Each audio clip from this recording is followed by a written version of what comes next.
సాయినాథుడు తీర్చేయాలని మీ తరపున నేను కూడా సాయినాథుని మనస్ఫూర్తిగా వేడుకుంటూ ముందుగా సాయినాథుని పాదపద్మంకి ఒక్కసారి నమస్కరించుకుని వీడియోలకైతే వెళ్ళిపోదామండి.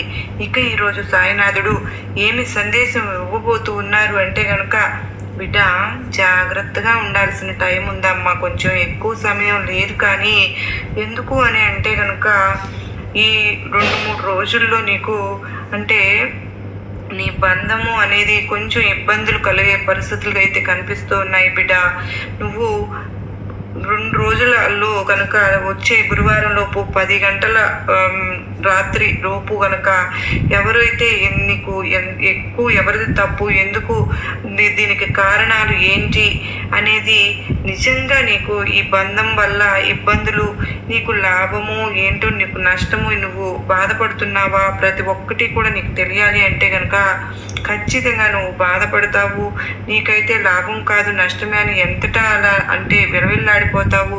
వీరితో బంధం నాకు ఎలా ఉంటుంది అని చెప్పి దీనికి కారణం ఎవరు అని అడుగుతూ ఉంటావు. ఆ కారణం ఎవరో తెలుసుకున్నావు అంటే కనుక నీకు చాలా బాధ కలుగుతుంది.